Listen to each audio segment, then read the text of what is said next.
도쿄 하네다 공항 입국장, 일본 총리의 긴급 지시 하나에 아시아 전역이 술렁이었습니다. 모든 외국인 입국 심사를 강화하라. 단 대한민국 국민은 예외로 한다. 지금 이 순간에도 도쿄 공항에서는 상식을 뛰어넘는 일이 벌어지고 있습니다. 중국 비즈니스맨이 땀을 뻘뻘 흘리며 1시간 넘게 신문을 당하고 있을 때 한국인 대학생은 자동 게이트를 통해 단 12초 만에 유유히 입국합니다. 이건 명백한 차별 아닙니까? 중국 외교부의 강력한 항의에도 일본 정부는 5일에 법을 개정하며 한국을 더욱 감쌌습니다. 도대체 한국이 일본에 무슨 일을 한 겁니까? 식민 지배, 위안부 문제, 독도 문제로 날마다 싸우는 두 나라. 그런데 왜 일본은 중국이 아닌 한국에게만 문을 활짝 열어준 걸까요? 경제대국 중국도 받지 못한 전 세계 유일의 파격 특혜. 모두가 미스터리라 불렀던 그 기적의 시작점. 30년 전 한 남자가 무너지는 일본 땅을 밟으며 한 약속. 그리고 그 약속이 어떻게 일본인 1억 2천만 명의 마음을 움직였는지 전설 같은 실화가 지금부터 펼쳐집니다. 저는 국제무역 전문 저널리스트 데이비드 리입니다. 캐나다에서 태어난 한국계 3세로 동아시아 경제관계를 20년간 취재해왔습니다. 이라크부터 시리아까지 분쟁의 최전선이 제 전문 분야죠. 그런 제가 지금 서 있는 곳은 전쟁터가 아닙니다. 일본 도쿄 하네다 국제공항. 하지만 방금 제 눈앞에서 벌어진 일은 전쟁터보다 더 충격적이었습니다. 아시아의 공항 입국 심사대는 까다롭기로 악명 높습니다. 특히 최근 몇 년간 일본은 안보 강화를 명분으로 외국인 입국 심사를 대폭 강화했습니다. 입국장에는 끝이 보이지 않는 긴 줄이 늘어서 있었습니다. 여행객들의 얼굴에는 피로와 짜증이 역력했습니다. 제 앞에는 상하이에서 온 중국인 사업가 왕 씨가 서 있었습니다. 명품 시계에 깔끔한 맞춤 정장 차림. 누가 봐도 성공한 비즈니스맨이었습니다. 하지만 일본 심사관의 표정은 얼음장처럼 차가웠습니다. 방문 목적이 무엇입니까? 심사관이 왕 씨의 여권을 이리저리 넘기며 날카롭게 물었습니다. 왕 씨는 당황한 듯 더듬거렸습니다. 비즈니스 미팅입니다. 도쿄 전자부품 박람회 참석차. 초청장을 보여주세요. 호텔 예약 확인서도요. 귀국 항공권은 예약하셨습니까? 일본 엔화로 환전한 현금은 얼마나 가지고 계십니까?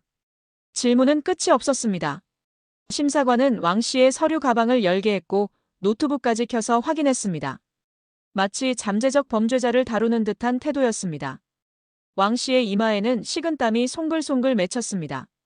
뒤에서 지켜보던 저까지 숨이 막힐 정도로 분위기는 살벌했습니다. 결국 왕 씨는 추가 확인을 위해 별도의 심사구역으로 끌려갔고 입국 도장을 받기까지 무려 1시간 15분이 걸렸습니다. 세계 2위 경제대국 중국의 사업가가 이런 대우를 받다니. 그런데 바로 그 순간 옆 구역에서 믿을 수 없는 광경이 펼쳐졌습니다. 왕 씨가 진땀을 빼며 신문당하는 동안 이상한 일이 벌어지고 있었습니다. 배낭을 맨 한국인 대학생이 일본 국민 전용 레인으로 걸어가는 게 아닙니까? 저는 속으로 소리쳤습니다. 이봐, 거기는 일본인만 가는 곳이야. 당장 쫓겨날 거야. 하지만 제 예상은 완전히 빗나갔습니다. 그곳에는 자동 입국 심사대, 즉 E-게이트가 설치되어 있었습니다. 원래 일본 국민과 일부 선진국 외교관만 이용할 수 있는 시스템이죠. 그런데 안내 표지판을 자세히 보는 순간 저는 제 눈을 의심했습니다. 일본 국민, 그리고 대한민국 국민 전용. 전 세계 195개국 중에서 아시아 국가 중에서 오직 한국만이 그 특별한 명단에 올라 있었습니다.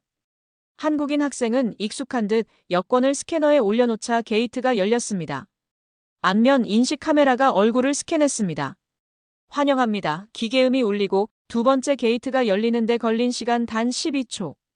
중국 사업가가 1시간 넘게 가방을 뒤엎고 굴욕적인 질문 공세를 받을 때 한국 대학생은 심사관 얼굴조차 보지 않고 자유롭게 통과한 겁니다. 더 놀라운 건 그 다음이었습니다. 게이트 너머에 있던 일본 보안 요원이 한국 학생을 보더니 가볍게 고개를 숙이며 인사했습니다.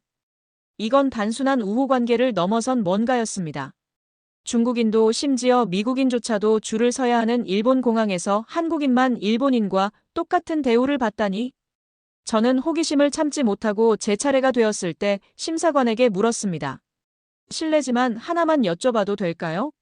방금 전 중국 사업가는 그렇게 철저히 검사하셨는데 왜 한국인은 자동 게이트를 쓰게 해주시는 겁니까? 캐나다 국민인 저도 줄을 서는데 말이죠. 심사관은 제 여권에 도장을 찍으며 담담하게 대답했습니다. 한국은 검증이 필요 없으니까요. 그들은 우리가 가장 신뢰하는 사람들입니다. 신뢰요? 그냥 경제적 파트너라서 그런 겁니까? 심사관이 고개를 들어 저를 똑바로 쳐다보았습니다. 그의 눈빛에는 묘한 존경심이 담겨 있었습니다. 비즈니스 파트너는 많습니다. 중국도, 미국도 다 파트너죠. 하지만 우리가 무너질 때 함께 무릎 꿇고 잔해를 치운 나라는 한국뿐이었습니다. 그런 나라를 문 앞에 세워둘 수는 없잖습니까? 무너질 때 잔해를 치웠다고? 도대체 일본에 무슨 일이 있었던 걸까요? 저는 공항을 빠져나와 택시에 올랐습니다. 도쿄 시내로 들어가는 차 안에서 저는 창밖을 바라보았습니다. 레인보우 브릿지 너머로 도쿄타워가 반짝였고 시부야의 네온 사인이 밤하늘을 수놓았습니다. 하지만 이 화려한 도시 어딘가에는 제가 모르는 거대한 비밀이 숨겨져 있는 것만 같았습니다. 여러분, 잠깐만요. 좋아요와 구독은 이런 감동적인 이야기를 더 많은 분들께 알리는데 큰 힘이 됩니다. 그리고 알림 설정까지 눌러주시면 다음 이야기도 놓치지 않으실 수 있습니다.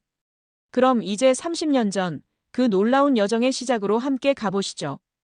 호텔에 짐을 풀고 저는 현지 코디네이터이자 오랜 취재원인 일본인 친구 켄지를 만났습니다. 켄지는 저를 보자마자 피식 웃으며 물었습니다. 데이비드, 표정이 왜 그래?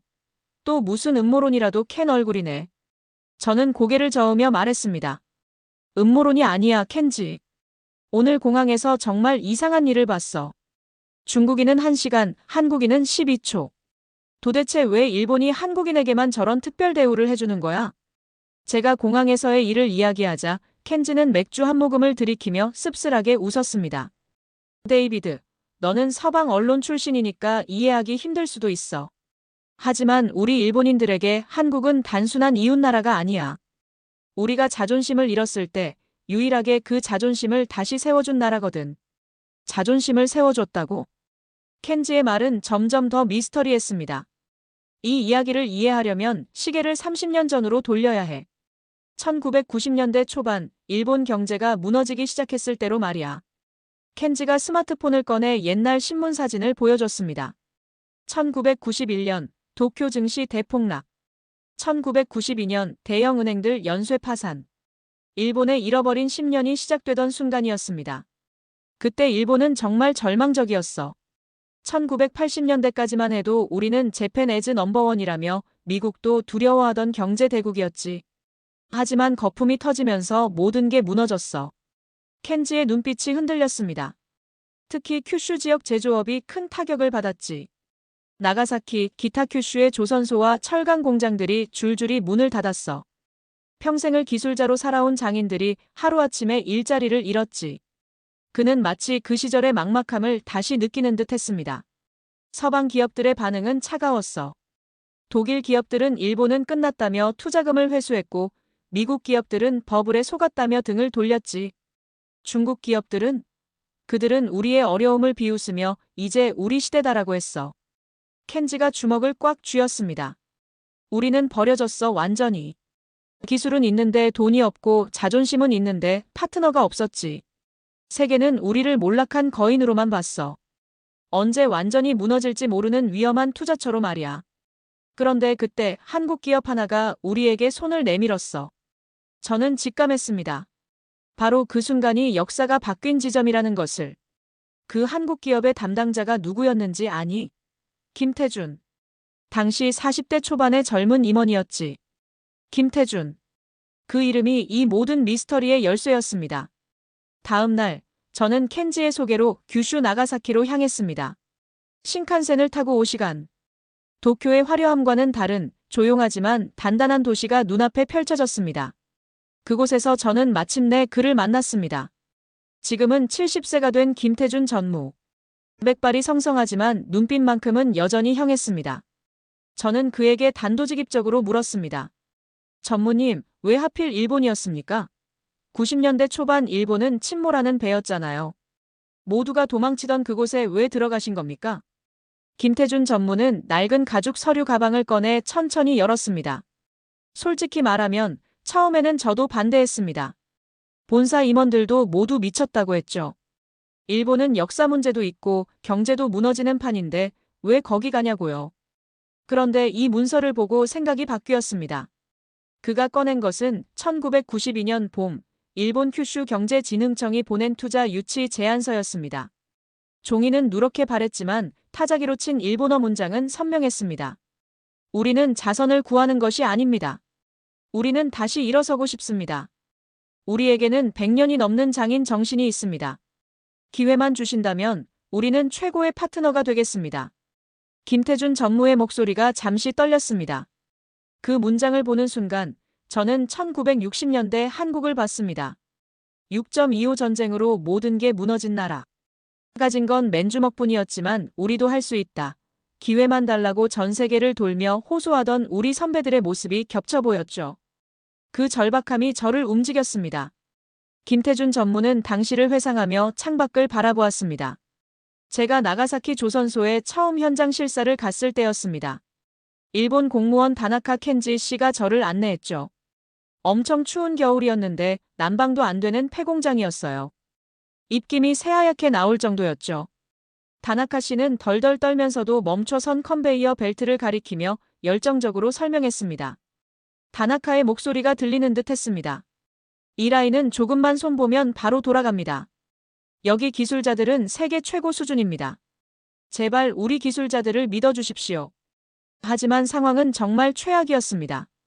도로는 제대로 포장도 안 되어 있었고 전력 공급도 불안정했어요. 한국 본사에 보고하면 당장 철수 명령이 떨어질 게 뻔했죠. 그때였습니다. 김태준 전무의 눈에 한 장면이 들어왔습니다. 공장 구석 고장난 난로 옆에서 도시락을 먹고 있는 늙은 일본 기술자들. 차가운 시멘트 바닥에 앉아 딱딱하게 굳은 주먹밥을 씹으면서도 그들은 설계 도면을 펴놓고 뭔가를 토론하고 있었습니다. 손에는 기름때가 까맣게 묻어 있었지만 눈빛만큼은 살아 있었습니다. 그 모습을 보는 순간 가슴이 쿵 내려앉았습니다. 김태준 전무의 목소리가 낮아졌습니다. 마치 우리 아버지 세대를 보는 것 같았어요. 1960년대 한국, 울산 조선소에서 맨손으로 배를 만들던 우리 아버지들. 그분들도 저렇게 추운 바닥에서 밥을 먹으며 나라를 일으키셨죠. 저는 그 순간 깨달았습니다. 저 사람들은 삼류가 아니다. 단지 기회가 없었을 뿐이다. 우리가 그랬던 것처럼. 김태준 전무는 그 자리에서 다나카의 손을 덥석 잡았습니다. 그리고 통역도 거치지 않고 서툰 일본어로 이렇게 말했습니다. 야리마쇼 이쇼니. 다나카의 눈이 커졌습니다. 그는 김태준의 손을 부들부들 떨며 꽉 잡았습니다. 그의 눈에서 굵은 눈물이 뚝 떨어졌습니다. 고맙습니다. 정말 고맙습니다. 하지만 현실은 드라마처럼 감동적이지 않았습니다. 한국으로 돌아간 김태준 전무는 사면초가에 몰렸습니다. 서울 본사 임원 회의실. 김 부장, 자네 정신 나갔어? 일본이 지금 얼마나 위험한 상황인지 몰라. 러시아처럼 완전히 붕괴할 수도 있다고. 일본 기업도 줄줄이 망하는데 우리가 왜 거기 돈을 쏟아붓나? 그 돈으로 중국이나 동남아 가는 게 낫지. 역사 문제는 또 어떻게 할 건데? 일본 도와줬다가 국내에서 욕먹으면 자네가 책임질 거야. 비난이 빗발쳤습니다. 심지어 그의 직속 상사마저도 등을 돌렸습니다. 김 부장, 이번엔 내가 못 도와줘. 승진은커녕 징계감이야. 하지만 김태준 전무는 물러서지 않았습니다. 그는 밤을 새워 보고서를 다시 썼습니다. 단순한 경제 수치가 아니었습니다. 일본이라는 나라의 잠재력, 장인들의 자존심, 그리고 우리가 그들과 손을 잡았을 때 만들어질 미래에 대한 비전이었습니다. 보고서의 마지막 장에 그는 이렇게 썼습니다. 우리가 지금 그들의 어려움을 외면하면 우리는 그저 그런 장사치로 남을 겁니다. 하지만 지금 손을 잡으면 우리는 그들의 진짜 파트너가 됩니다. 이건 도박이 아니라 투자입니다. 사람에 대한 투자입니다. 결국 회장이 김태준의 손을 들어줬습니다. 좋아, 자네 눈빛을 믿어보지. 대신 실패하면 자네도 나도 끝이야. 각오해. 그렇게 일본 프로젝트가 시작되었습니다. 하지만 진짜 시련은 그때부터였습니다. 1992년 가을, 나가사키 조선소 건설 현장. 공사는 예상보다 훨씬 힘들었습니다. 언어 문제, 문화 차이, 그리고 뿌리 깊은 역사적 앙금. 한국 직원들과 일본 기술자들 사이의 갈등은 날이 갈수록 깊어졌습니다. 그러던 어느 날, 사건이 터졌습니다. 일본 노동자들이 파업을 선언한 겁니다. 한국인들은 우리를 무시한다. 우리는 한국의 하청 공장이 되고 싶지 않다. 일본의 자존심이 어디 갔나? 쌓이고 쌓인 분노가 폭발한 것이었습니다. 공사는 중단되었고 현장 분위기는 살벌해졌습니다. 한국 본사에서는 즉각 철수 명령이 떨어졌습니다. 김 부장, 당장 돌아와. 이제 끝이야. 김태준 전무는 절망했습니다. 여기까지 왔는데 이렇게 포기해야 하나? 내 판단이 틀렸던 건가? 하지만 그때 그는 결단을 내렸습니다. 김태준 전무는 경호원들을 물리치고 홀로 농성 중인 일본 노동자들이 모여있는 공장 앞으로 걸어갔습니다. 손에는 확성기 하나뿐이었습니다. 여러분, 제 말을 들어주십시오.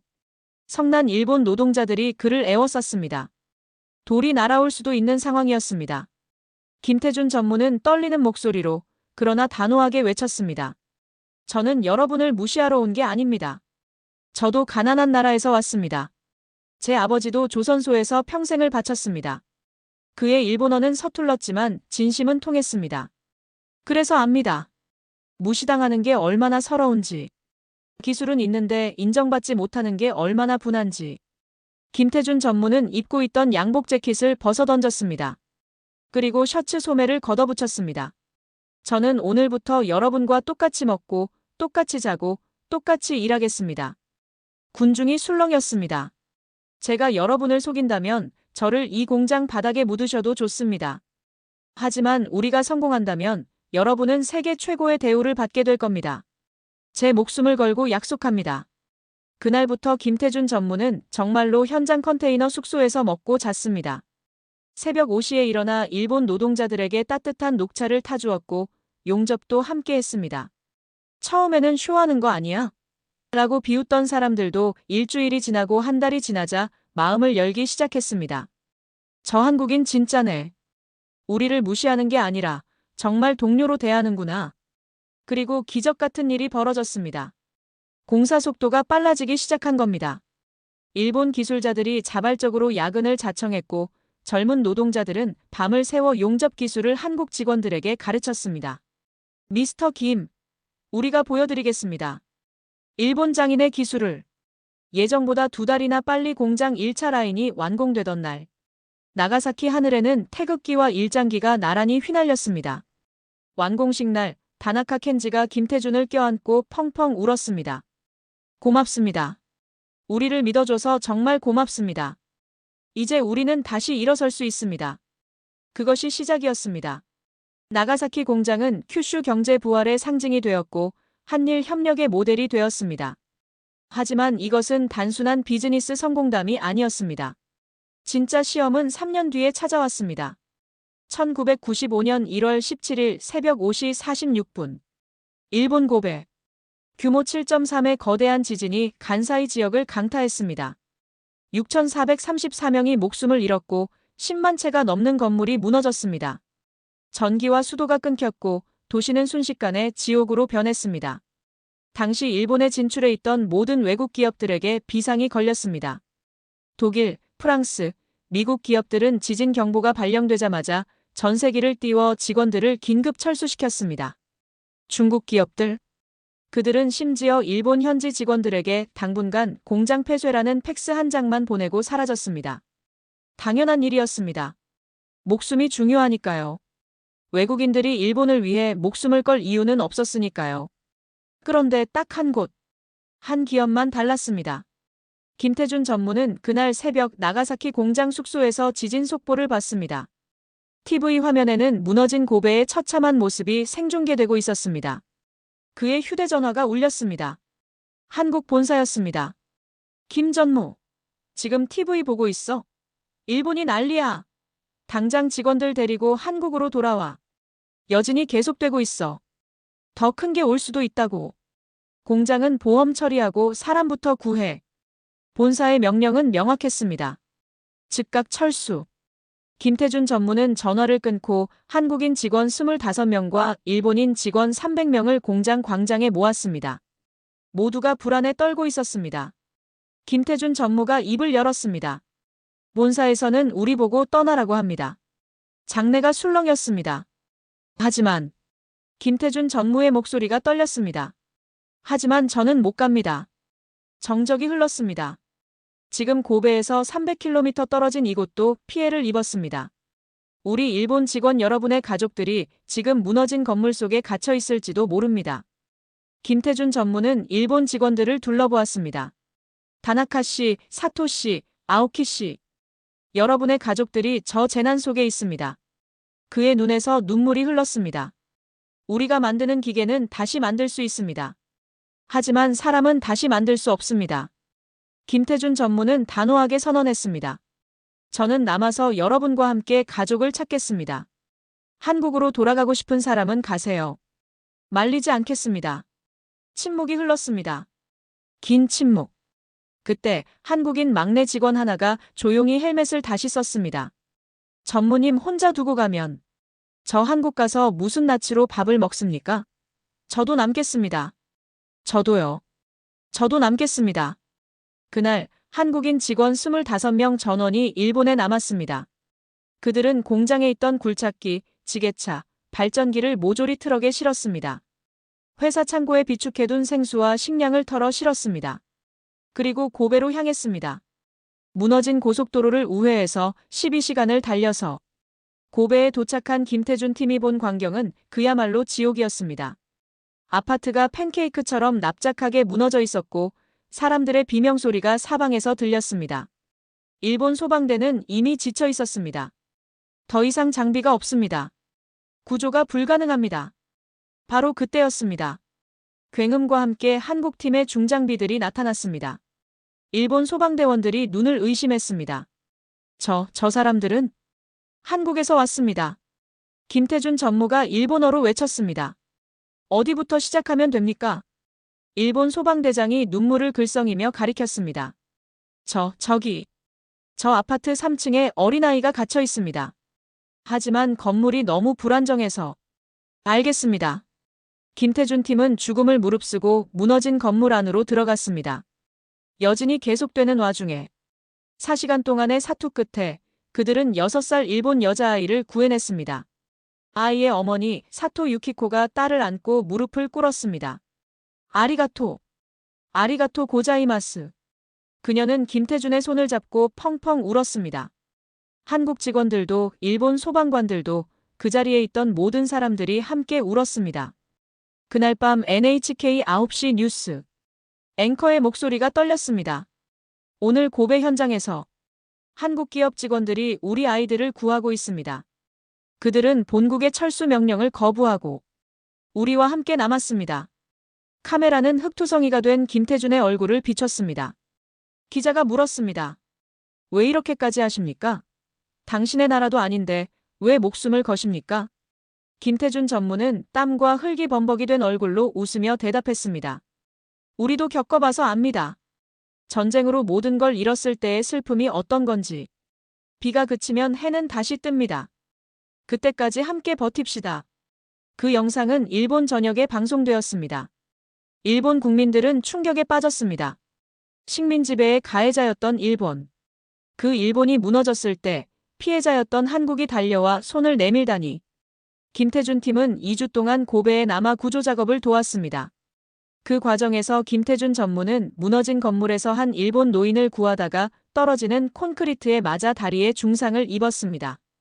병원도 제대로 없는 상황에서 그는 응급처치만 받고 다시 현장으로 돌아갔습니다. 절뚝거리며 일본 구조대원들이 만류했지만 그는 고개를 저었습니다. 아직 안에 사람이 있습니다. 갑시다. 물이 빠지고 구조가 어느 정도 마무리되었을 때 고베 시민들은 누가 진짜 친구인지 확실히 알게 되었습니다. 떠났던 서방 기업들이 슬금슬금 돌아와 피해 보상을 요구할 때 한국 기업은 복구 작업을 돕고 있었습니다. 일본 언론들은 대서특필했습니다. 푸른 눈의 이웃은 떠났지만 같은 머리색의 형제는 남았다. 이 사건은 일본 사회에 엄청난 파장을 일으켰습니다. 단순한 고마움을 넘어선 빚진 마음이 생긴 겁니다. 제가 만난 당시 생존자 중 한 명, 지금은 고베 시의원이 된 사토 유키코 씨는 지팡이를 짚으며 저에게 이렇게 말했습니다. 기자님, 한국인 공항 프리패스가 뭐 대수입니까? 제 딸이 그 잔해 속에서 죽을 뻔했을 때 구해준 게 한국 분들의 손이에요. 그녀의 눈에서 눈물이 흘렀습니다. 나라 전체를 줘도 아깝지 않아요. 우리 일본 사람들은 은혜를 잊고는 못 사는 민족이에요. 평생 갚아도 부족합니다. 이 한신 대지진 사건은 김태준 전무와 한국을 비즈니스 파트너에서 생명의 은인으로 격상시켰습니다.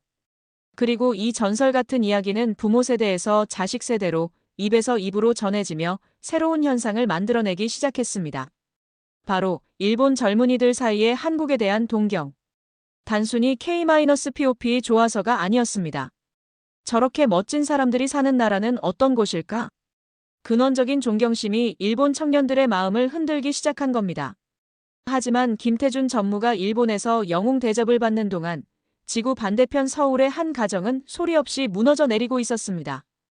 이 이야기의 균형을 맞추기 위해 저는 김태준 전무의 아들 김서준 씨를 만났습니다.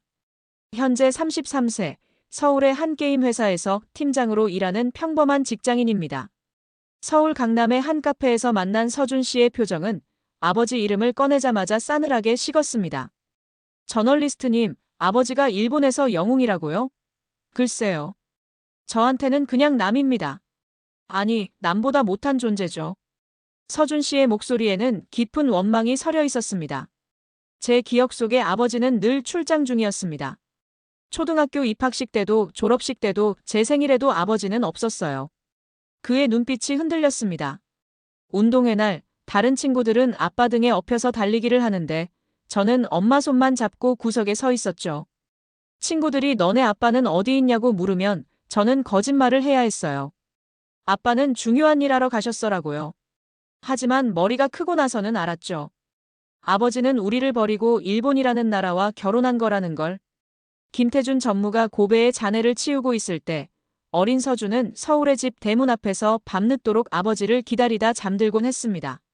명절 때 잠깐 귀국해도 아버지는 늘 피곤해 지쳐 잠만 잤고 회사 전화가 오면 허둥지둥 다시 공항으로 달려갔습니다. 중학교 2학년 때였습니다. 사춘기였죠. 아버지가 1년 만에 집에 왔는데 서준을 보더니 그러더랍니다. 많이 컸구나. 그 한마디. 단 한마디가 왜 그렇게 역겨웠는지 모릅니다. 서준은 그날 소리쳤습니다.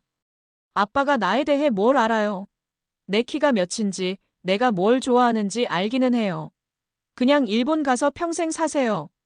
그날 김태준 전무는 아무 말 없이 아들의 방문 앞에 봉투 하나를 놓고 다시 출국했습니다. 봉투 안에는 일본 과자와 꼬깃꼬깃한 편지 한 장이 들어 있었습니다. 하지만 서준은 읽지도 않고 쓰레기통에 버렸습니다. 그 후로 부자 관계는 완전히 단절되었습니다.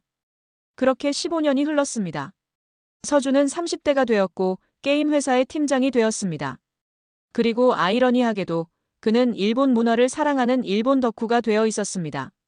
일본 애니메이션, 일본 게임, 일본 음악. 어쩌면 아버지에 대한 반항이었을지도 모릅니다. 그러던 어느 날 회사에서 서준에게 도쿄 출장을 명했습니다. 일본 게임사와의 협업 미팅. 서준은 기뻐했습니다. 드디어 동경하던 일본에 간다. 하지만 막상 하네다 공항에 내리는 순간 묘한 기분이 들었습니다. 여기 어딘가에 그 양반이 있었겠구나. 서준은 아버지를 찾을 생각이 전혀 없었습니다. 그저 빨리 업무만 보고 귀국할 생각이었습니다. 하지만 도쿄에 발을 딛는 순간부터 그는 이상한 경험을 하기 시작했습니다. 거래처 미팅을 위해 택시를 탔을 때였습니다. 나이 지긋한 일본 택시기사가 백미러로 서준을 힐끔거리더니 물었습니다. 오디카라 데스카? 어디서 오셨어요? 한국에서 왔습니다. 그 순간 택시기사의 표정이 180도 바뀌었습니다. 그는 갓길에 차를 세우더니 뒤를 돌아보며 서준의 손을 덥석 잡았습니다. 칸코쿠진. 한국분이셨어요. 네, 그런데요. 아이고, 제가 신세를 졌구만. 형제를 못 알아보다니. 오늘 택시 요금은 안 받겠습니다. 서준은 당황했습니다. 아니, 왜 돈을 안 받으세요? 제 아버지가 95년 한신 대지진 때 한국 분들한테 목숨을 구했어요. 그때 한국인들이 와서 우리를 구해줬죠. 한국은 제 은인이에요. 서준은 아무 말도 할 수 없었습니다. 그냥 운이 좋은 기사를 만났겠지. 하지만 그건 시작에 불과했습니다. 식당에 가면 주인이 서비스 요리를 내주며 한국 드라마 이야기를 했고, 길을 물으면 지나가던 시민들이 직접 목적지까지 데려다 주었습니다. 호텔에서는 한국 손님이라며 자동으로 VIP룸으로 업그레이드 해줬습니다. 한국인이라는 이유 하나만으로 서준은 도쿄에서 VIP가 되어 있었습니다. 도대체 왜? 출장 마지막 날, 서준은 홀린 듯 신칸센을 탔습니다. 목적지는 큐슈, 나가사키. 아버지가 30년 청춘을 바쳤다는 그곳. 도대체 아버지가 뭘 했길래 이 사람들이 이러는 거지? 나가사키 조선소. 거대한 현대식 공장이 위용을 뽐내고 있었습니다. 서준이 정문 경비실에 다가가 말했습니다. 저, 한국에서 온 관광객인데 공장 견학이 가능할까요? 경비원은 난처한 표정을 지었습니다. 죄송합니다만 보안구역이라 일반인 출입은 금지되어 있습니다. 아, 그렇군요. 서준이 돌아서려는 순간 경비원이 물었습니다. 혹시 실례지만 여권 좀 보여주시겠습니까? 서준이 여권을 꺼내 보여주자 경비원의 눈이 휘둥그레졌습니다. 김서준님, 혹시 김태준 상의? 네. 제 아버지를 어떻게 아세요? 경비원은 급히 어딘가로 전화를 걸었습니다. 잠시 후 공장 사무실 문이 벌컥 열리며 일본인 임원 한 명이 헐레벌떡 뛰어나왔습니다. 그는 서준을 보자마자 그 자리에 멈춰 섰습니다. 마치 유령이라도 본 듯. 세상에. 김상의 아드님이십니까? 눈매가 똑같아요. 정말 똑같아. 그 임원의 이름은 아오키 켄타. 30년 전 김태준 전무와 함께 바닥에서 주먹밥을 먹으며 설계도를 그렸던 그 젊은 기술자 중 한 명이었습니다. 아오키는 서준을 공장 한가운데 있는 한일 우정기념관으로 안내했습니다. 그곳에는 김태준 전무의 흑백 사진이 걸려 있었고 그가 입었던 작업복이 전시되어 있었습니다. 이걸 좀 보십시오. 아오키가 가리킨 것은 낡은 작업 일지였습니다. 유리 진열장 안에 보관된 일지의 마지막 페이지. 거기에는 한글로 쓰인 메모가 적혀 있었습니다. 1995년 2월 14일. 서준이 생일이다. 미역국은 먹었을까? 자전거 사주기로 했는데 이번에도 약속을 못 지켰다. 나는 나쁜 아빠다. 하지만 서준아, 아빠는 지금 여기서 내가 물려받을 미래를 만들고 있단다. 언젠가 내가 이 넓은 세상에 나왔을 때 코리아라는 이름이 너의 자랑이 되도록. 아빠는 오늘도 이 차가운 바닥에서 잔다. 미안하다. 그리고 사랑한다, 아들아. 서준의 다리에서 힘이 빠졌습니다. 그는 그 자리에 주저앉았습니다. 15년 전 쓰레기통에 버렸던 그 편지. 똑같은 내용이었습니다. 아버지는 자신을 잊은 게 아니었습니다. 표현하는 방법을 몰랐던 옛날 아버지였고 가족을 위해 자신의 모든 것을 희생하면서도 변명 한마디 하지 않았던 바보 같은 남자였습니다. 아오키가 서준의 어깨를 감싸며 말했습니다. 아버님은 매일 당신 이야기를 하셨어요. 일이 너무 힘들어서 우리 모두 포기하고 싶을 때마다 아버님은 지갑 속 사진을 꺼내보며 웃으셨죠. 내 아들이 살 세상은 더 넓었으면 좋겠다. 한국이라는 작은 땅에 갇히지 않고 어디를 가도 대접받는 사람이 되었으면. 그게 아버님이 여기 남으신 이유였습니다. 서준의 눈에서 참았던 눈물이 터져나왔습니다. 33년을 살면서 처음으로 공공장소에서 오열했습니다. 아버지의 부재가 방임이 아니라 처절한 사랑이었다는 것을 30이 넘어서야 깨달았습니다. 제대로 된 아들의 울음이 공장 로비에 울려 퍼졌습니다. 그날 밤, 서준은 한국에 있는 아버지에게 전화를 걸었습니다. 15년 만에 통화였습니다. 신호음이 길게 울렸습니다. 여보세요. 수화기 너머로 들려오는 아버지의 목소리는 너무나 늙고 작아져 있었습니다. 서준은 목이 메어 말이 나오지 않았습니다. 여보세요? 누구세요? 잘못 거셨나 봅니다. 아버지가 전화를 끊으려는 찰나 서준이 겨우 입을 열었습니다. 아빠. 저예요. 빈 침묵이 흘렀습니다. 거친 숨소리만이 전화기를 통해 전해졌습니다. 지금 나가사키예요. 아빠 공장에 와 있어요. 서준아. 아빠가 닦아놓은 길. 제가 지금 걷고 있어요. 택시기사가 돈도 안 받고요. 식당에서 서비스도 주고요. 서준은 어린아이처럼 엉엉 울며 소리쳤습니다. 공장 사람들이 저보고 영웅의 아들이래요. 왜 말 안 하셨어요? 왜 저를 위해 그랬다고 말 안 하셨어요? 제가 얼마나 미워했는데. 수화기 너머에서 아버지의 흐느끼는 소리가 들려왔습니다. 70살 노인이 울고 있었습니다. 미안하다. 못난 아비라서 미안하다. 그냥 내가 떳떳하게 살기를 바랐어. 그거면 됐다. 그날의 통화는 길지 않았습니다. 하지만 그것으로 충분했습니다. 아버지와 아들의 15년 묵은 응어리는 나가사키의 밤하늘 속으로 녹아내렸습니다. 서준은 한국으로 돌아와 아버지와 함께 소주 한 잔을 기울였습니다. 무뚝뚝한 부자지간이라 많은 말은 오가지 않았습니다. 하지만 아버지가 따라주는 소주잔을 받으며 서준은 알았습니다. 자신이 지금 누리고 있는 이 평범한 행복, 그리고 일본에서 한국인으로서 받은 그 특별한 대우가 모두 아버지 세대가 피땀으로 지불한 값이라는 것을. 하지만 김태준 전무가 뿌린 씨앗은 단순한 가족의 화해를 넘어 이제 국가 대 국가의 거대한 과실을 맺기 시작했습니다. 아버지와 아들이 화해의 술잔을 나눈 지 얼마 되지 않아 도쿄 경제산업성 청사에서는 또 다른 역사가 쓰이고 있었습니다. 2023년 일본 정부가 야심차게 추진한 15조엔 규모의 차세대 반도체 공장 건설 프로젝트, 일본 반도체 산업 부활의 핵심 사업이었습니다. 이 거대한 사업권을 따내기 위해 전 세계가 달려들었습니다. 가장 유력한 후보는 단연 중국과 대만이었습니다. 중국은 세계 최대 시장이라는 든든한 뒷배가 있었고 막강한 자금력과 로비력을 앞세워 승리를 확신하고 있었습니다. 중국 컨소시엄 대표 리 이사는 입찰 전날 도쿄 최고급 호텔에서 바이주를 들이키며 이렇게 말했습니다. 일본은 결국 돈을 선택할 겁니다. 한국, 기술은 있다지만 우리 자본력을 이길 수는 없죠. 이미 주요 정치인들과 이야기가 끝났습니다. 그들의 계산은 치밀했습니다. 중국은 일본 정부의 천문학적인 투자와 함께 희토류 안정 공급까지 약속했습니다. 반면 한국은 오로지 기술력과 과거의 신뢰만으로 승부하고 있었습니다. 객관적인 전력에서 한국은 불리했습니다. 전 세계 경제 전문지 기자들이 도쿄 경제산업성으로 몰려들었습니다. 중국 리 이사는 승자의 미소를 지으며 맨 앞줄에 앉아 있었습니다. 한국 대표단은 긴장된 표정으로 뒷자리에 앉았습니다. 단상에 오른 일본 경제산업성 장관 다나카 켄지. 그렇습니다. 30년 전 김태준 전무에게 우리 기술을 믿어달라고 애원했던 바로 그 청년이 이제 일본 경제의 핵심 장관이 되어 있었습니다.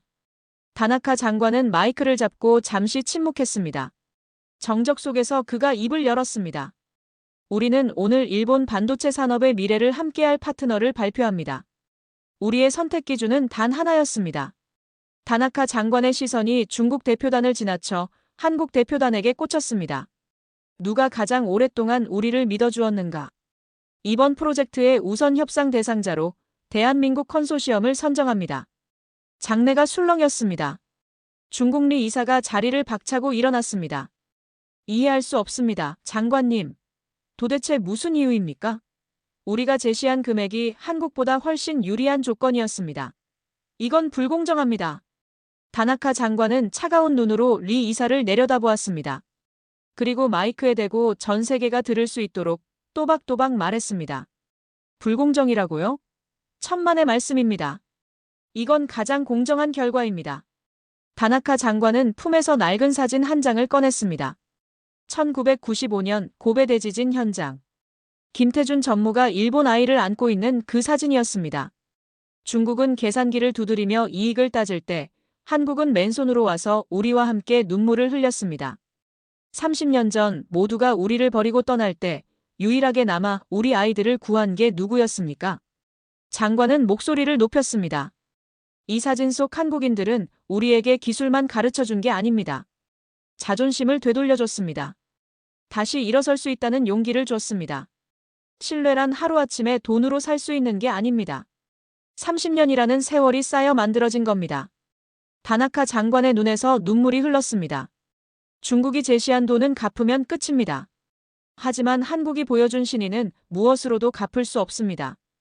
우리는 돈 대신 형제를 택했습니다. 중국 리 이사의 얼굴이 새파랗게 질렸습니다. 그는 아무 말도 못하고 털썩 주저앉았습니다.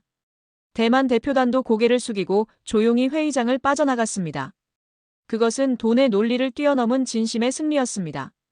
하지만 일본이 한국에 준 선물은 사업권만이 아니었습니다. 발표 직후 공개된 세부 계약 조건은 전 세계를 경악하게 만들었습니다. 한국 기업 전용 산업단지 50년 무상 임대, 법인세 15년간 전액 면제, 한국인 직원 및 가족 전원에게 영주권에 준하는 특별비자 즉시 발급, 한국 청년 창업가에게 최대 1억엔 무이자 지원. 이것은 외국 기업 유치가 아니라 거의 자국 기업 우대 수준이었습니다. 한 외신 기자가 물었습니다. 너무 과도한 특혜가 아닙니까? 일본 총리가 직접 나서서 답변했습니다. 이것은 특혜가 아니라 보훈입니다. 우리가 무너졌을 때 한국이 베풀어준 은혜에 비하면 이것도 부족합니다. 한국 기업이 일본에서 돈을 많이 벌어가길 바랍니다. 그래야 우리 형제들이 더 잘 살게 될 테니까요. 이 소식이 전해지자 도쿄에 있던 한국 교민 사회는 축제 분위기가 되었습니다. 하지만 가장 큰 혜택을 본 건 대기업만이 아니었습니다. 젊은 한국인 청년 창업가들에게 기회의 문이 활짝 열린 겁니다. 저는 취재 중 도쿄 시부야에서 작은 IT 스타트업을 운영하는 한국인 청년 이지훈 27씨를 만났습니다. 처음에는 정말 막막했어요. 비자 문제도 복잡하고 사무실 임대료도 비싸서 몇 번이나 한국으로 돌아가려고 했거든요. 그런데 정부 발표가 나고 모든 게 바뀌었어요. 지훈 씨는 믿기 힘든 경험을 들려줬습니다. 구청에 사업자 등록하러 갔는데 제 여권을 보더니 담당 공무원이 서류 뭉치를 다 치워버리는 거예요. 한국인이시면 복잡한 심사 생략하겠습니다. 믿고 바로 도장 찍어드리겠습니다. 라고요. 그러면서 청년 창업 지원금 신청서까지 챙겨주더라고요. 외국인한테는 절대 안 주는 건데 한국인 전용 쿼터가 생겼다면서요. 지훈 씨의 사무실 창밖으로는 도쿄타워가 보였습니다. 여기서 한국인이라는 건 그 자체가 스펙이에요. 최고의 브랜드죠. 거래처 미팅 가도 코리아에서 왔다고 하면 일단 절반은 성공한 거예요. 실제로 도쿄 거리 곳곳에서는 한국의 위상을 실감할 수 있었습니다. 지하철에는 최신 삼성 갤럭시 광고가 붙어 있었고 편의점에는 한국 라면과 과자가 제일 잘 보이는 매대에 진열되어 있었습니다. 도쿄 대학에서는 한국어 수업이 중국어를 제치고 제2외국어 1순위가 되었습니다. 와세다 대학교에서 한국어를 전공하는 일본 여대생 사쿠라는 저에게 서툰 한국어로 이렇게 말했습니다. 우리 할아버지가 95년 대지진 때 한국 분들에게 구조되셨어요. 할아버지는 항상 말씀하셨죠. 한국 사람들은 진짜 형제다라고. 저도 한국 회사에 취직하고 싶어요. 한국과 일본을 잇는 다리가 되고 싶어요. 저는 그 학생의 눈에서 30년 전 김태준 전무의 손을 잡았던 다나카의 눈빛을 보았습니다. 세대를 넘어 이어지는 이 끈끈한 유대감. 이것이야말로 외교 문서에는 적히지 않는 진정한 힘이 아닐까요? 한편 중국은 뒤늦게 부랴부랴 특사단을 파견하고 지원금을 2배로 늘리겠다고 제안했습니다. 하지만 일본의 반응은 싸늘했습니다. 버스는 이미 떠났습니다. 다음 정류장은 없습니다. 일본 외무성 관계자의 이 한마디는 중국 외교가의 뼈아픈 교훈을 남겼습니다. 계산기만 두드리는 외교는 결국 사람의 마음을 얻지 못한다는 것을. 하지만 모든 일본인이 한국을 환영한 건 아니었습니다. 한국과 일본의 관계가 깊어질수록 불편해하는 세력이 있었습니다. 바로 일본 내 극우 세력과 그들과 이해관계가 맞아떨어진 일부 중국 로비스트들이었습니다. 2024년 봄, 도쿄. 평화롭던 한일 관계에 심상치 않은 기류가 감돌기 시작했습니다. 정체불명의 인터넷 기사들이 쏟아졌습니다. 나가사키의 진실 한국 공장이 바다를 오염시키고 있다. 한국 기업의 착취 일본인은 2등 시민인가? 자극적인 헤드라인의 기사들이 소셜미디어를 타고 바이러스처럼 퍼졌습니다. 출처를 알 수 없는 환경단체가 갑자기 등장해 한국 공장 앞에서 시위를 벌였습니다. 한국은 일본을 이용하지 마라. 우리는 한국의 식민지가 아니다. 시민들의 불안감은 전염병처럼 번졌습니다.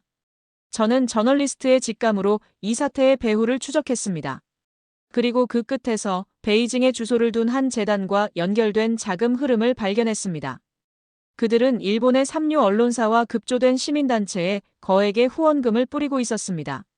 중국이 경제로 이기지 못하니 여론전으로 돌아선 것이었습니다. 사태의 분수령은 나가사키 시청에서 열린 환경영향평가 공청회였습니다. 시위대, 시민들, 그리고 한국 기업 관계자들이 참석한 그날의 분위기는 폭풍 전야처럼 살벌했습니다. 단상에는 환경단체 대표라는 사람이 올라가 열변을 토했습니다. 한국 기업은 이익만 챙겨서 떠날 겁니다. 남는 건 병든 우리 아이들과 오염된 바다뿐입니다. 당장 그들을 몰아내야 합니다. 청중석이 술렁거렸습니다. 곳곳에서 야유가 터져나왔습니다. 맨 앞줄에 앉아있던 김서준 씨가 입술을 깨물며 주먹을 쥐고 있는 모습이 보였습니다. 그는 억울함에 떨고 있었습니다. 바로 그때였습니다. 누군가 벌떡 일어나 마이크를 빼앗았습니다. 거짓말 집어치워. 굵직한 목소리의 주인공은 나가사키 지역 어민 대표인 후지모토 씨였습니다. 그는 평생을 그 바다에서 살아온 70대 토박이었습니다. 후지모토 씨는 품에서 투명한 물병을 꺼내 단상에 내리쳤습니다. 내가 이 바다에서 60년을 살았어. 한국 공장이 들어오기 전에는 이 바다에서 물고기가 다 죽어 떠다녔지. 공장 폐수 때문에 냄새가 진동했어. 그런데 지금은 어떤 줄 알아? 그는 물병을 높이 들어올렸습니다. 이게 오늘 아침 한국 공장 배수구 바로 밑에서 떠온 물이야. 내가 직접 떠왔어. 후지모토 씨는 그 자리에서 물병 뚜껑을 열더니 벌컥벌컥 마셨습니다. 장내가 찬물을 끼얹은 듯 조용해졌습니다. 나는 매일 아침 이 바다에서 낚시를 해.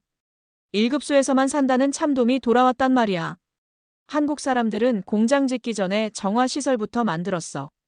중국 공장도 안 하던 걸 그들이 했어. 그런데 독극물? 증거가 어디 있어?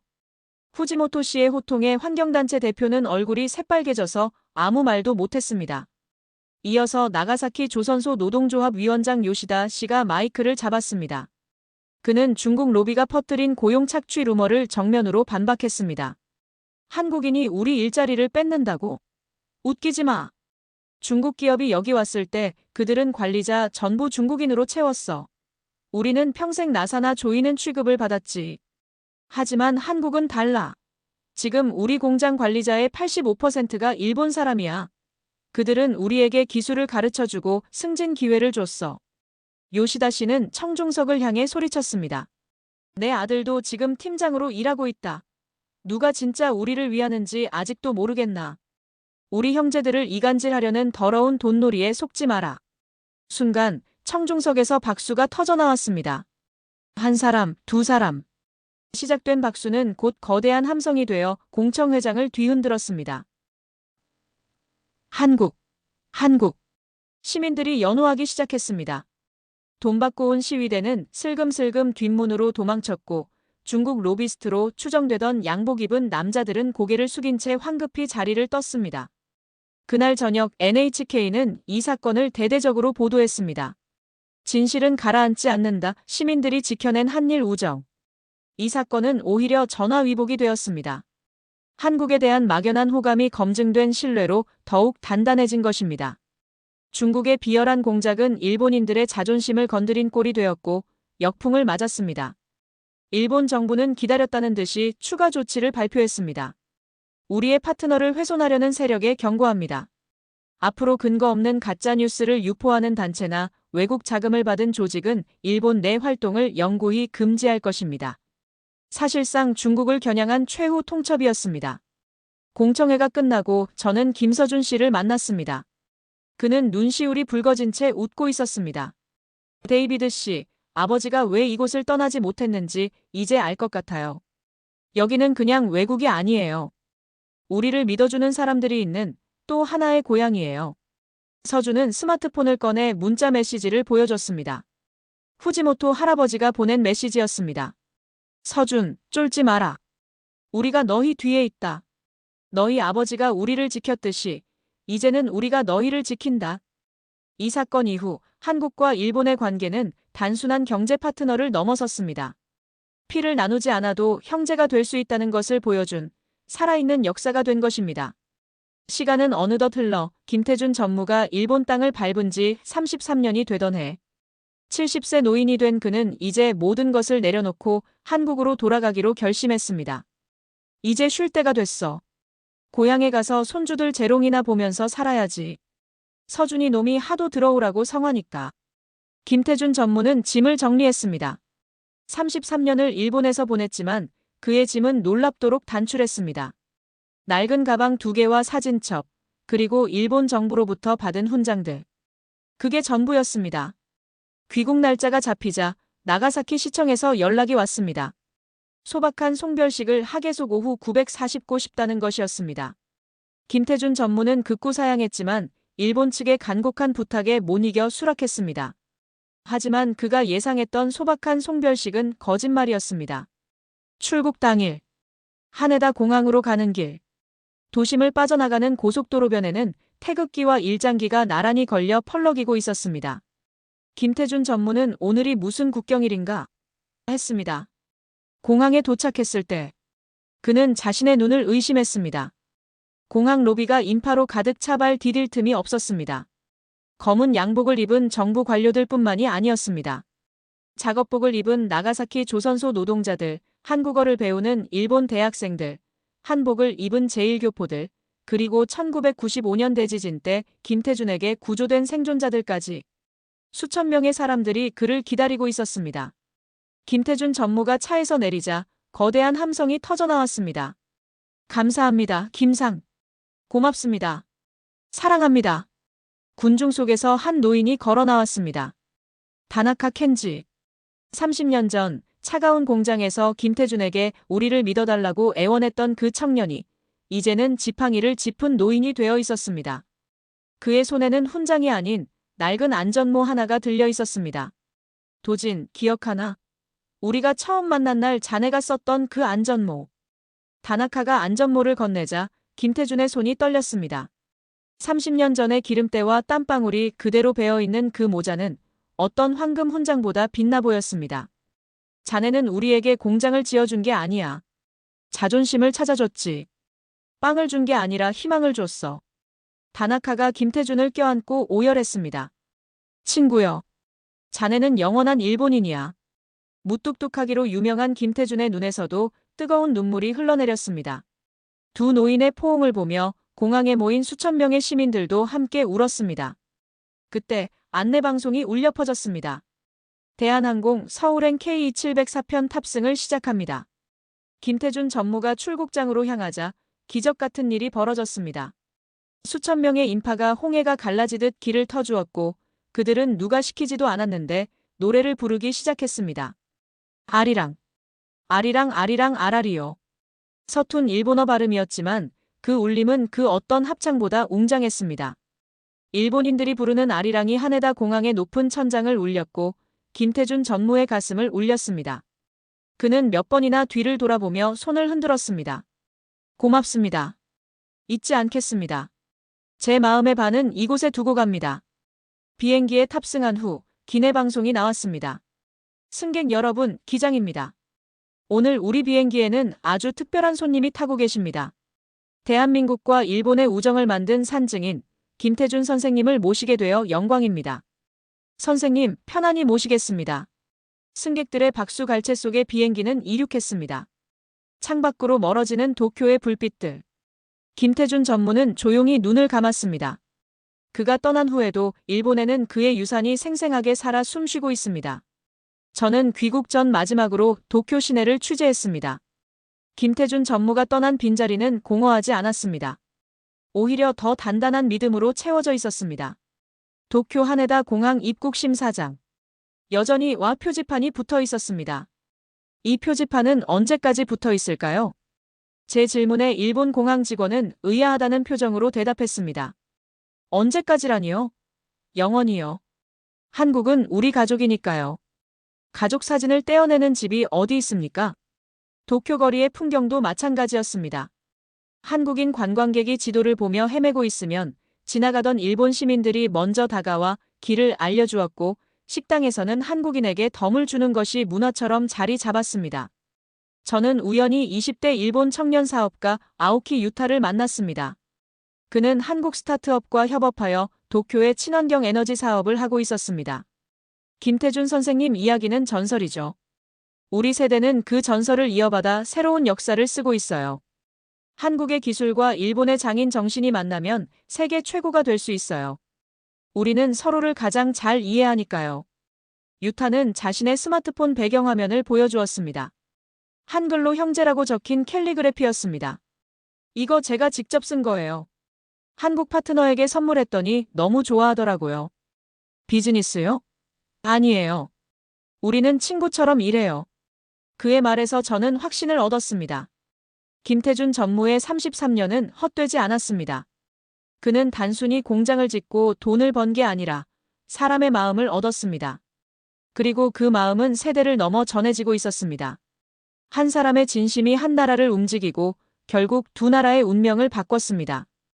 이것은 외교학 교과서에는 나오지 않는 기적입니다. 총칼보다 강하고 돈보다 위대한 사람의 힘입니다. 저는 이 긴 여정을 마무리하기 위해 마지막으로 한 사람을 만나러 갔습니다. 서울 은평구 작은 2층 주택. 평범한 할아버지로 돌아간 그 거인, 김태준 전무. 대문을 열고 들어서자 마당에서 손주와 노는 할아버지의 모습이 보였습니다.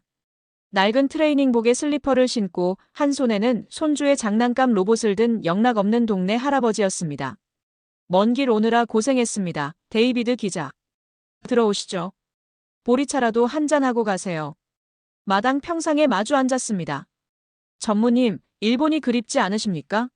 거기 계셨으면 영웅 대접받으며 편안하게 사셨을 텐데요. 김태준 전무는 감나무를 올려다보며 허허 웃었습니다. 그립죠. 매일 그립니다. 하지만 거기는 제 일터였고 여기는 제 집입니다. 일터가 아무리 좋아도 결국 사람은 집으로 돌아와야죠. 그리고 영웅 대접이라니요? 당치도 않습니다. 그건 제가 잘해서 받은 게 아니에요. 우리 직원들이 흘린 땀방울이 모여서 된 거고 우리 대한민국이 그만큼 커졌기 때문에 받은 겁니다. 저는 그저 운 좋게 그 자리에 있었던 사람일 뿐입니다. 저는 포기하지 않고 가장 묻고 싶었던 질문을 던졌습니다. 전무님, 33년 전 모두가 반대했을 때, 그리고 95년 대지진 때 모두가 도망칠 때 왜 남으셨습니까? 무엇이 전무님을 그렇게까지 하게 만들었습니까? 김태준 전무의 눈빛이 깊어졌습니다. 그는 잠시 침묵하더니 지갑에서 아주 오래된 흑백 사진 한 장을 꺼냈습니다. 갓을 쓴 노인이 어린아이의 손을 잡고 있는 사진. 제 할아버지입니다. 일제강점기 때 독립운동을 도우셨다가 고초를 겪으셨죠. 할아버지가 돌아가시기 전에 어린 저에게 이런 말씀을 하셨습니다.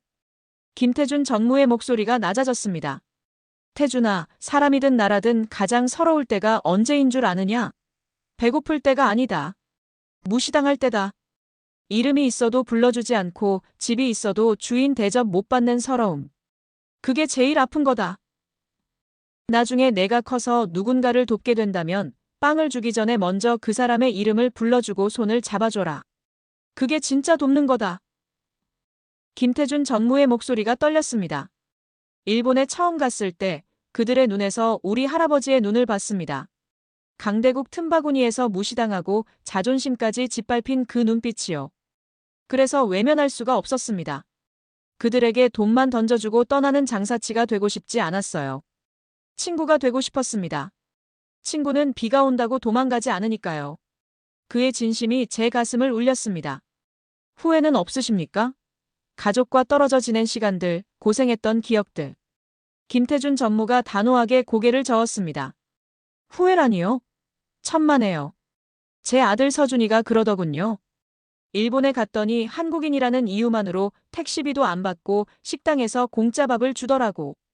아빠 덕분에 어깨 펴고 다녔다. 고맙다고 하더군요. 그거면 됐습니다. 내 자식 세대가 제가 뿌린 씨앗의 열매를 먹고 당당하게 살아간다면 제 33년 고생은 헛된 게 아닙니다. 남는 장사죠. 아주 크게 남는 장사. 그때 대문 밖에서 할아버지 하는 아이의 목소리가 들렸습니다. 유치원에서 돌아온 손주였습니다. 김태준 전무의 얼굴에 세상을 다 가진 듯한 미소가 번졌습니다. 아이고, 우리 강아지 왔어. 그는 저에게 양해를 구하고 벌떡 일어나 손주에게 달려갔습니다. 손주를 번쩍 안아 올리는 그의 등은 조금 굽었지만 그 어떤 거인보다 커 보였습니다. 저는 자리에서 일어나 조용히 대문을 나섰습니다. 뒤돌아보니 김태준 전무가 손주에게 무언가를 설명해주고 있었습니다. 낡은 안전모를 보여주며. 아마도 일본의 아름다운 항구와 그곳에 사는 친구들에 대한 이야기겠지요. 서울의 노을이 붉게 물들고 있었습니다. 저는 공항에서 봤던 일본 심사관의 말이 떠올랐습니다. 한국은 우리 가족입니다. 김태준 전무와 같은 수많은 이들이 진심으로 쌓아올린 신뢰의 탑. 그 덕분에 오늘날 우리는 전 세계 어디를 가도 코리아라는 이름으로 환대받고 있는 것인지도 모릅니다. 그는 은퇴했지만 그의 이야기는 끝나지 않았습니다. 지금 이 순간에도 도쿄의 어느 거리에서, 나가사키의 어느 공장에서, 그리고 세계 곳곳에서 제2, 제3의 김태준들이 새로운 기적을 만들고 있을 테니까요.